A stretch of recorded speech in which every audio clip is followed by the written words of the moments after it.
distinguish an eating disorder from a healthy eating habit? There are many ways to help an individual decipher if a person has an eating disorder. According to Timberland Knowles Treatment Center, symptoms one may recognize include hiding food wrappers, eating in secret, self-induced vomiting, laxative use, eating to the point of discomfort, frequent trips to the bathroom, and excessive exercise and dieting. These last two symptoms are where it gets tricky.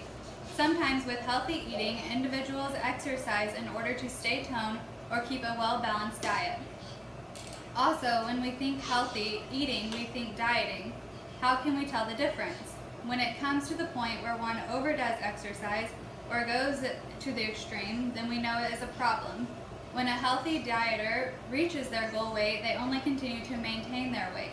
But when a person with an eating disorder reaches their goal, they do not see it as enough and continue on their excessive diet and exercise routine, always developing a new goal. So how do we confront a person that potentially has an eating disorder? If more people were able to recognize the signs of an eating disorder, they could confront the person with the problem. According to an article on kidshealth.org, there are many different ways one can confront an individual. If you notice a problem, tell your friend about your concerns. If they open up, now you can offer them help. Recommending them to a support group, talking to a parent or an adult or school counselor are great ways to provide them with help. While they may not solve the problem immediately, it will provide them with an opening to get help that they need. Although wanting to help your friend might seem like the right thing to do, it could potentially cause more harm than good.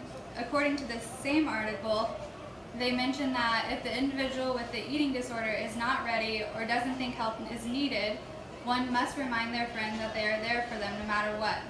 If they think the problem is severe, they should still contact an adult. Now, how do we prevent a person from developing an eating disorder? Since the problem is so widespread and prevalent among teens and adults, it is extremely important that we are given the right education to healthy eating.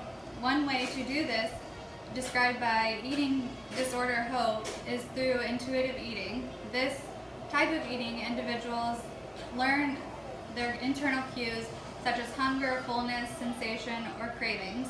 Also, it guides them to learn and understand how to form a healthy relationship with food.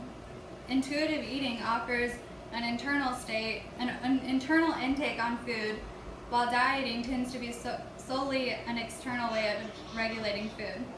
Dieting relies on portion control, finishing everything on the plate, and choosing good foods and healthy foods, while intuitive eating relies on listening to what our body needs and wants. A good example of this is the way toddlers eat. Toddlers do not sit there and count the calories that they are putting into their body, but instead they naturally know when they are hungry, full, etc.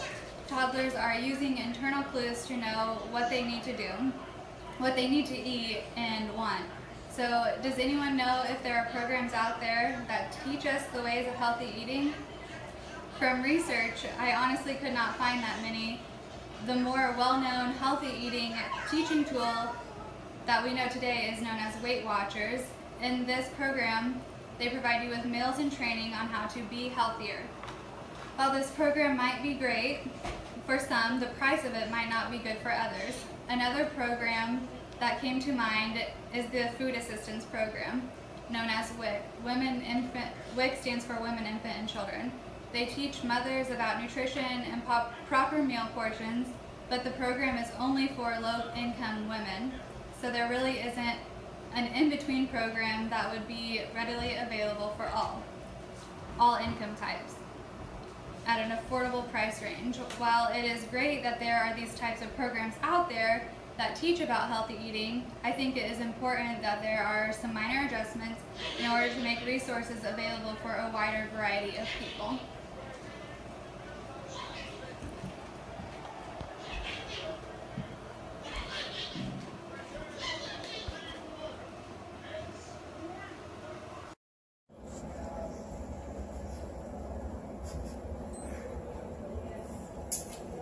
Hello everyone, my name is Oderah, Osakwe, and this is my presentation for my oral communication class, and the title of my presentation is eating disorder and how it affects our daily life. What I want to focus on mostly is assessing solution based on the established criteria that eating disorder is a problem. And most of the criteria I'm basing it upon is constant dieting, hiding food wrappers, eating in secret, eating to the point of discomfort, self-induced vomiting, laxative use, excessive exercise, and frequent bathroom trips after eating. Most of you don't know this, but usually eating disorders are some of the constant procedures that goes around this form of problems. And then one thing I would like to focus on containing, that covers most of this criteria, I just want to focus on two things: intuitive eating. Here, intuitive is a nutrition philosophy based on the premise that eating while you are hungry and not going through the content of what you eat is a very good way. No matter how much you eat, whenever you're hungry, it's always experts to tell you, when you're hungry, go eat, right? And then never you get hungry.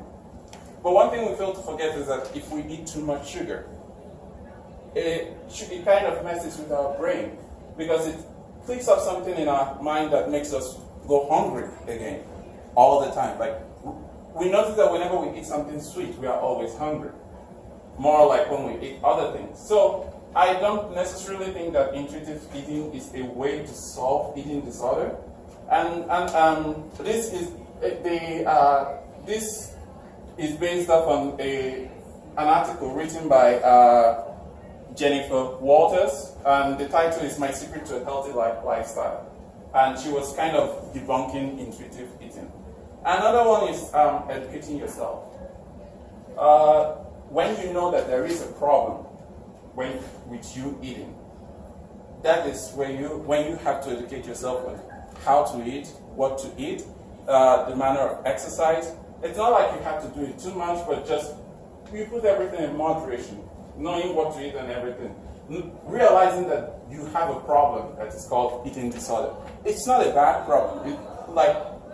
According to NEDA, up to 35% of people have problems with eating disorder. So it's not something new. And you mainly find it around people, young people, not really old people, like really young people. Another thing I wanted to talk about is identifying the solutions that meet all the criteria, like the criteria I called out, like constant dieting, vomiting, and all of them. One way is educating yourself, like I said, knowing that it's a problem and trying to solve it. And then identifying the solutions that meet some of the criteria. Like I said, intuitive eating doesn't meet those criteria. It's not a way to solve those problems. So we can't really say it's a way to solve an eating disorder problem. And then, can a combination of the solutions help? Yes. Can a combination of eating disorder and educating yourself make it better? I do believe so. Because when you kind of know that there is a problem there and know that you're hungry, that you have to go eat, then you go eat and then you're okay. Some people feel like they shouldn't be eating when they feel like they have eating disorder. Why? And it goes on to cause more problems like anorexia, which stems from people not eating enough of it. Your body doesn't have all the nutrients that it needs. So those are one of the things that we look at. One solution that is based on evaluation. How can consensus be reached on the solution with the most potential?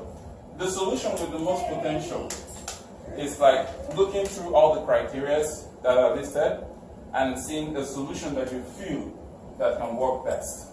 And if I look at it, like I just mentioned, two, which is intuitive eating and educate yourself, I feel like educating yourself to know how to go about it is the best solution when it comes to eating disorder.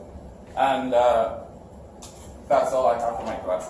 Thank you all for listening. And again, this is my audience for my class. Thank you so much.